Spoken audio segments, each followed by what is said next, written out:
Innal hamdalillah nahmaduhu wa nasta'inuhu wa nastaghfiruhu wa nastahdihi wa na'udzu billahi min shururi anfusina wa min sayyiati a'malina. May yahdihillahu fala mudilla lahu wa man yudlilhu fala hadiya lahu. Nashhadu an la ilaha illallah wa nashhadu anna Muhammadan abduhu wa rasuluhu la nabiyya wa rasula ba'dah. Allahumma salli wa sallim wa barik ala hadha an-nabiyyil karim wa ala alihi wa sahbihi ajma'in. Fa ya ibadallah, usikum wa nafsi bitaqwallahi wa ta'atihi la'allakum turhamun. حيث يقول الله تبارك وتعالى في كتابه الكريم: أعوذ بالله من الشيطان الرجيم بسم الله الرحمن الرحيم يا أيها الذين آمنوا اتقوا الله حق تقاته ولا تموتن إلا وأنتم مسلمون. وقال رسول الله صلى الله عليه وسلم: ittaqillaha haitsuma kunt wa atbi'is sayyi'atal hasanata tamhuha wa khaliqin nasa bi khuluqin hasan. Ma'asyiral muslimin wa zumratal mu'minin rahimani wa yarhamukumullah. Puji dan syukur kepada Allah Subhanahu wa taala. Allah yang Maha menciptakan segala apa yang ada di langit dan yang ada di bumi, memberikan kita berbagai fasilitas kehidupan dengan tujuan agar kita manfaatkan fasilitas tersebut dalam rangka mengabdikan diri kepadanya, taat kepadanya, menjalankan misi kekhalifahan di atas muka bumi ini. Dan kita bersyukur kepada Allah Subhanahu wa taala. Sampai detik ini kita masih diberikan oleh Allah nikmat sehat, nikmat nafas, nikmat kehidupan. Dan yang terpenting adalah nikmat iman dan Islam kita. Sehingga sekarang kita diberi izin oleh Allah, diberi kekuatan oleh Allah di tengah berbagai masalah, di tengah berbagai godaan duniawi, kita dapat menjalankan ibadah salat Jumat secara berjamaah. Dan kita masih mampu untuk menunjukkan bahwa kita adalah hamba Allah yang berbakti kepadanya. Mudah-mudahan Allah mengokohkan kita sebagai hambanya yang istiqamah dalam menjalankan agamanya. Allah menetapkan kita menjadi hamba yang senantiasa bersabar atas segala musibah dan bersyukur atas segala nikmat yang diberikan kepada kita. Mudah-mudahan Allah menetapkan kita di hari-hari mendatang dalam kehidupan kita ini adalah hari-hari terbaik kita, hari-hari ketaatan optimal kita kepada Allah Subhanahu wa taala, sehingga kita tercatat sebagai orang-orang yang meraih husnul khatimah. Amin amin ya rabbal alamin. Sallallahu alaihi wasallam kepada Rasulullah sallallahu alaihi wasallam, rasul junjungan kita, rasul tauladan kita, rasul yang telah memberikan contoh bagaimana menjalankan kehidupan di atas dunia ini dengan sempurna. Apapun peran beliau dalam kehidupan, beliau adalah contoh bagi kita. Beruntung orang yang menjadikan Muhammad sebagai toladannya. Merugi orang yang tidak sempat atau tidak menyempatkan diri untuk menggali kehidupan Muhammad dan menjadikan pribadi beliau sebagai contoh tauladan. Mudah-mudahan kita semuanya istiqamah sebagai umat Muhammad dan kita dikumpulkan oleh Allah Subhanahu wa taala nanti bersama beliau di surga firdausnya. Amin amin ya rabbal alamin. Masyaallah muslimin rahmani wa rahamkumullah. Mari bersama-sama kita senantiasa meningkatkan keimanan ketakwaan kita kepada Allah Subhanahu wa taala. Dimulai dengan memperbaiki diri kita, memperbaiki keluarga kita, berupaya untuk memberi contoh kepada masyarakat kita, berupaya untuk menjadikan nilai-nilai Islam adalah nilai-nilai yang senantiasa kita amalkan dan kita perjuangkan. Mudah-mudahan kita semuanya tercatat di sisi Allah sebagai orang-orang yang muttaqin, yang berhak untuk mendapatkan surganya. Saudara seiman rahmati Allah, saat ini kita, bangsa Indonesia dan seluruh dunia, sedang menghadapi berbagai macam problematika, masalah-masalah yang jika tidak kita hadapi dengan kacamata iman, mungkin akan membuat kita depresi, mungkin akan membuat kita mundur, mungkin akan membuat kita tidak lagi mengakui Tuhan bahkan. Konflik-konflik terjadi, musibah-musibah terjadi, ujian-ujian terjadi. Semuanya itu Allah berikan kepada kita dalam rangka tamhis, dalam rangka memilih, ikhtiar. Siapa di antara hamba-hamba Allah ini, siapa di antara manusia ini yang terbaik amalnya, yang paling kokoh imannya, yang paling sadar akan tugas kehidupannya. Tabarakalladzi biyadihil mulk wa huwa ala kulli syai'in qadir. Alladzi khalaqal mauta wal hayata liyabluwakum ayyukum ahsanu amala. Wa huwal azizul ghafur. Maha suci Allah yang di dalam genggamannya, atas kekuasaannya, segala sesuatu yang ada di langit dan di bumi adalah miliknya. Wa huwa ala kulli syai'in qadir. Dan dia sanggup untuk melakukan apa saja untuk semua makhluknya, tidak terkecuali kita manusia. Dialah zat yang menciptakan kehidupan, menciptakan kematian. Sengaja Allah desain, sengaja Allah buat skenario-nya dengan tujuan untuk memfilter siapa di antara manusia yang terbaik amalnya. Memang di dalam ayat sering kita lihat dan sering kita baca, sering kita renungi, iman dan amal soleh adalah tonggak dalam kehidupan manusia yang beriman, manusia yang mengakui akan keberadaan Tuhan. Sehingga jika dia mampu untuk membuktikan keimanannya di hadapan Allah, kemudian diikuti dengan amal soleh, maka dialah orang-orang yang beruntung. Dialah orang-orang yang sukses menjalani misinya di atas dunia ini. Di antara masalah yang sedang kita hadapi adalah ujian penyakit. Yang sebelumnya banyak sekali penyakit-penyakit yang muncul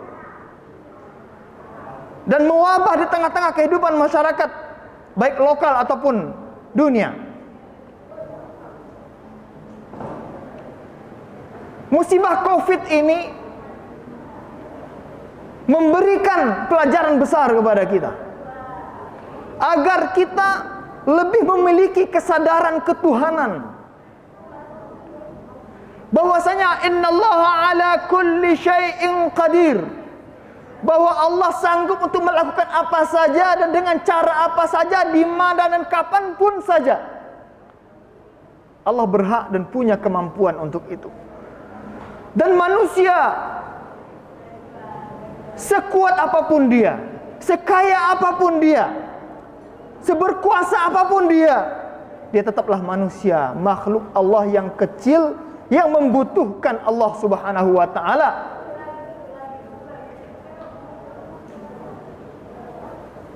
Maka tercela orang-orang yang mengagungkan makhluk, menjunjung tinggi makhluk, tapi melupakan akan kekuasaan Allah. Banyak orang hebat, banyak para pakar, banyak para dokter, para profesor yang tersebar di seluruh penjuru dunia. Jika Allah sudah berkehendak, sehebat apapun dia, tidak akan mampu untuk melawan kehendak Allah Subhanahu wa taala. Karena manusia kecil dan manusia muhtaj, membutuhkan bimbingan, pertolongan Allah Subhanahu wa taala. Maka dari itu saudara seiman rahmati Allah Subhanahu wa taala, peristiwa ini, wabah ini yang sedang menyebar dan entah kapan akan selesainya, semuanya adalah hak prerogatif Allah. Manusia hanya berusaha dan berharap ini harus menjadi sarana bagi kita untuk meningkatkan kesadaran ketuhanan kita. Kita kembalikan urusan kita kepada Allah Subhanahu wa taala. Yang memang biasanya manusia kalau sudah kondisi terjepit, maka dia kembali kepada kekuatan yang tidak bisa dia jangkau, yaitu kekuatan Allah, kekuatan Tuhan. Tapi manusia kalau belum terjepit, dia dengan leluasa untuk mengabdikan dirinya kepada hawa nafsunya, kepada tuannya, kepada dunianya, kepada pimpinannya. Tabiat manusia. Innal insana khuliqa halu'a wa idza massahu syarru jazua wa idza massahu khairu manu'a. Manusia lemah. Jika dia diberi kesenangan, dia akan berbangga. Jika dia diberi kesusahan, dia akan mengeluh. Inilah manusia. Obatnya dia harus beriman, beramal soleh, sadar akan kebesaran Tuhan, akan hak Tuhan, akan kewajiban mereka kepada Allah Subhanahu wa taala. Kemudian peristiwa wabah ini menuntun kita, membimbing kita agar kita memiliki kesadaran kemanusiaan.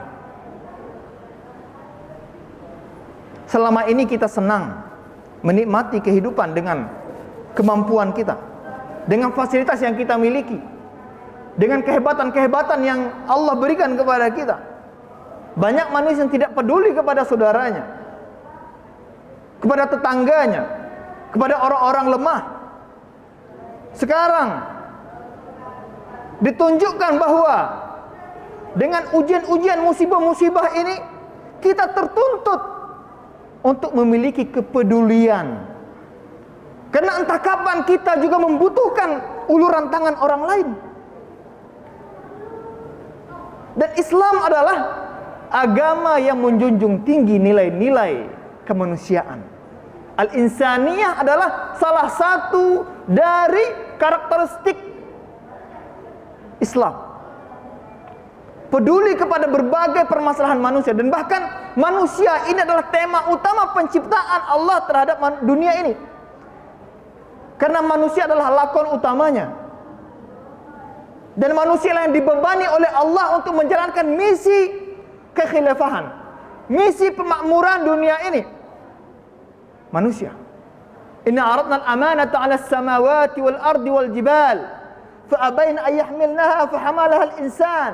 Manusia yang menyanggupkan, yang mengajukan diri untuk sanggup mengemban amanah taklif di atas dunia ini. Maka dari itu, kita sebagai manusia harus betul-betul menyadari bahwa beban ini harus kita jalani dengan sebaik-baik mungkin dan dengan cara yang benar, sesuai dengan tuntunan dari Allah Subhanahu wa taala yang tercantum, yang terdapat di dalam Al-Qur'an dan sunnah Rasulullah sallallahu alaihi wasallam. Kemudian ujian adalah ujian keumatan. Ujian adalah ujian keumatan. Bagaimana musibah dan wabah ini harus kita jadikan sebagai sarana bagi kita untuk menunjukkan bahwasanya kekuatan umat itu ada pada keberpegangan kita kepada Al-Quran dan Sunnah Rasulullah SAW, ketergantungan kita kepada Allah Subhanahu wa Ta'ala, dan kita menunjukkan bahwasanya Islam sangat peduli dengan kesehatan, sangat peduli dengan kebersihan, tidak hanya dalam sifatnya pengobatan, tetapi Islam sudah menunjukkan kepada kita upaya-upaya preventif, ya, dengan cara adanya pensyariatan pembersihan atau kebersihan. Dan Rasulullah SAW sudah menyebutkan kepada kita an-nadhafatu minal iman. Kebersihan itu bagian dari iman. Seluruh protokol-protokol kesehatan itu adalah merupakan bagian dari nilai-nilai yang tercantum dalam Islam. Dan kita bertanggung jawab untuk menunjukkan kepada dunia, inilah Islam. Islam adalah solusi dalam berbagai permasalahan kehidupan manusia. Masyaallah muslimin rahimani wa yarhamkumullah. Bulan ini bulan Agustus, di seluruh penjuru Indonesia sedang dan setiap tahunnya berulang melakukan upaya peringatan, memeriahkan hari ulang tahun kemerdekaan Republik Indonesia. Apa makna kemerdekaan? Apakah penting dalam Islam berbicara tentang kemerdekaan? Apakah ini masalah manusia saja atau kehidupan duniawi saja, atau ada kaitannya dengan nilai-nilai ketuhanan, dengan nilai-nilai yang telah diturunkan oleh Allah Subhanahu wa Ta'ala yang tercantum dalam Al-Quran? Kemerdekaan, al-hurriyah, al-istiqlal, independence. Sesungguhnya Islam adalah agama yang menginginkan manusia bisa mengkapitalisasi kemerdekaan dari level terkecil, kemerdekaan individu, dan kemerdekaan masyarakat, dan kemerdekaan bangsa dan negara, dan kemerdekaan dunia seluruhnya dari segala belenggu-belenggu. Hakikatnya Islam menginginkan kita merdeka dari belenggu hawa nafsu. Islam menginginkan kita merdeka dari belenggu-belenggu berhala-berhala, apapun bentuknya yang tersebar di seluruh penjuru dunia. Islam menginginkan kita merdeka secara akidah. Kapan manusia itu bisa merdeka secara akidah? Ketika manusia tidak lagi terikat dengan makhluk. Ketika manusia menggantungkan segala permasalahan hidupnya hanya kepada Khalik Allah Subhanahu wa Ta'ala saja. Qul huwallahu ahad, Allahus samad, lam yalid wa lam yulad, wa lam yakul lahu kufuwan ahad. Allah Maha Esa, Allah tempat bergantung. Allah tidak beranak dan tidak diperanakkan, dan tidak ada yang sebanding dengan Allah, tidak ada yang sama sedikit pun dengan Allah, karena Allah adalah Az-Zatul Mufrad, Az-Zatul Ahad, Zat yang Maha Esa, yang Maha Satu, yang tidak ada kesamaan sedikit pun. Dan manusia yang merdeka adalah ketika manusia membebaskan segala pengaruh-pengaruh duniawi, pengaruh-pengaruh makhluk, dan menyatukan, memusatkan perhatiannya kepada Allah Subhanahu wa Ta'ala. Dan itulah yang kita lambangkan di saat kita mendirikan ibadah salat dan ibadah-ibadah yang lainnya. Kita mentauhid Allah Subhanahu wa Ta'ala. Saat itulah kita merdeka. Di samping itu, Islam menginginkan kita merdeka secara fikri, secara akal, bebas berpendapat, bebas berfikir, selagi dalam koridor tadi. Selagi dalam koridor tauhid kita, selagi dalam koridor ketuhanan, manusia ditantang oleh Allah Subhanahu wa taala. Silakan kalian berpikir. Silakan kalian mencari, tafakkaru fi khalqillah wa la tafakkaru fi dzatillah. Berfikirlah tentang apa yang Allah ciptakan, apapun. Rencanakan segala apa yang kamu mampu untuk fikirkan. Tapi jangan kalian sama sekali coba-coba untuk berfikir tentang zat Allah, karena akal manusia tidak akan mampu untuk sampai kepada itu.